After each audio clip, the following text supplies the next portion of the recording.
हर खबर पर होगी नजर। देखते रहिए IVN7, सिर्फ आपका अपना चैनल।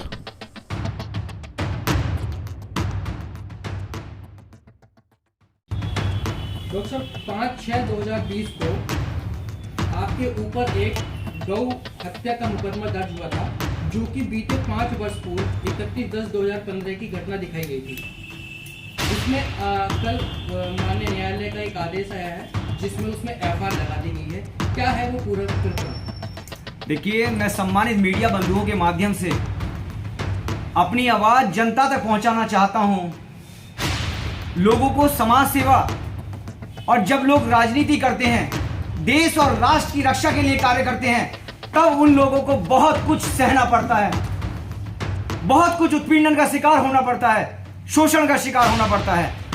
यह घटना है दिनांक 31/10/2015 के आधार बनाते हुए थाना गजरोला में 5/6/2020 को मेरे खिलाफ, मेरे परिवार के खिलाफ एक गो हत्या का मुकदमा और धारा 420 का मुकदमा दर्ज कराया गया। यह महत्वपूर्ण मामला है क्योंकि इस पूरे मामले में लगातार घटना 5 साल की दिखाते हुए मुकदमा दर्ज हुआ और मुकदमा दर्ज होने के बाद लगातार 2 साल तक मैंने इस पूरे उत्पीड़न को सहा है और झेला है। विवेचना चलती रही, निष्पक्ष विवेचना होते हुए इस पूरे मामले में 25/4/2022 को FR लगी और यह पाया गया कि सारा मामला जो रविंदर शुक्ला और उसके परिवार के खिलाफ दर्ज किया गया था, गोहत्या का मुकदमा, यह पूरा झूठा पाया गया। आप लोगों के माध्यम से यह बात पहुंचनी चाहिए। इस पूरे मामले में माफिया, तस्कर और षड्यंत्रकारी लोग यही नहीं रुके, बाद में उन लोगों ने न्यायालय में प्रोटेस्ट एप्लीकेशन दाखिल की। प्रोटेस्ट एप्लीकेशन दाखिल करने के बाद पुरजोर विरोध किया गया और इस पूरे मामले में आखिरकार सच्चाई सामने आई और सत्य में जयते चरितार्थ हुआ।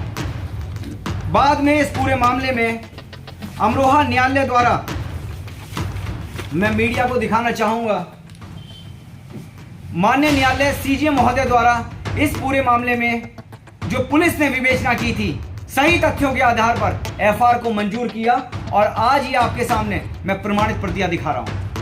यह पाया गया कि रविंदर शुक्ला और उसके परिवार के खिलाफ जो मुकदमा दर्ज किया गया है वो पूर्णतः झूठा था और झूठे तथ्यों पर लिखा गया था। यह इसलिए आपके सामने महत्वपूर्ण है। मैं डॉक्टर रविंदर शुक्ला, मैंने काम किया है मैडम श्रीमती मेनका गांधी जी की संस्था PFA में। लगातार इतनी बड़ी तादाद में मुकदमा कार्रवाई की मैंने, और उसके बावजूद भी मुझे उत्पीड़न और शोषण का शिकार होना पड़ा। डॉक्टर, बीच में एक सवाल करते हैं कि आपने बीते 15 वर्षों से PFA के लिए काम किया, एक पशु प्रेमी के रूप में।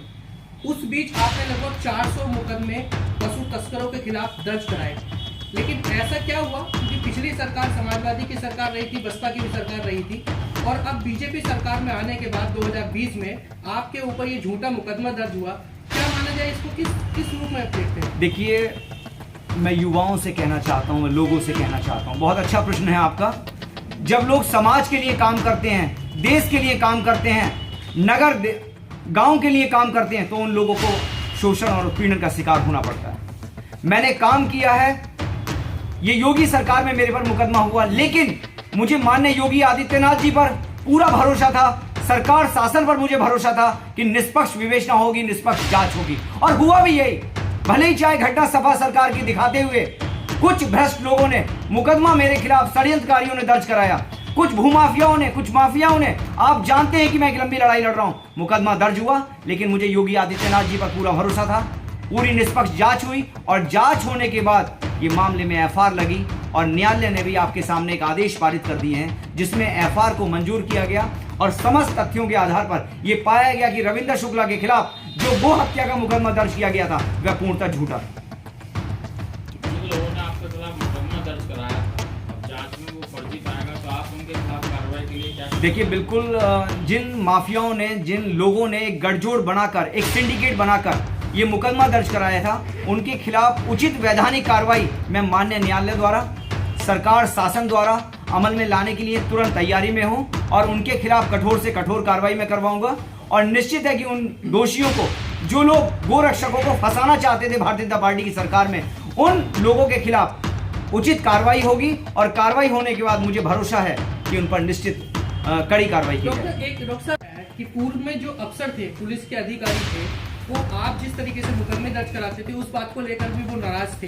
क्या ये माना जाए कि उन पुलिस अधिकारियों का भी इस जो फर्जी आप पे मुकदमा दर्ज कराया गया था उसमें उनका कुछ हस्तक्षेप रहा है? उनका बिल्कुल, कुछ अधिकारी प्रशासन के, पुलिस के समाजवादी और बसपा मानसिकता रखते हैं, जो लोग गो रक्षकों को किसी भी दिशा में काम नहीं करने देना चाहते हैं।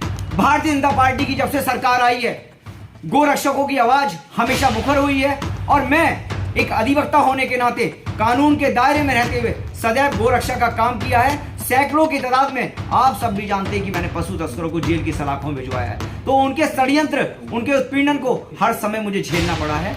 लेकिन मुझे भरोसा है सरकार पर, शासन पर, कि इस पूरे मामले में गो रक्षकों के साथ आते हुए कड़ी कार्रवाई ऐसे तस्करों के खिलाफ, ऐसे माफियाओं के खिलाफ जरूर अमल में लाई जाएगी जो देश विरोधी, राष्ट्र विरोधी गतिविधियों में संलिप्त है।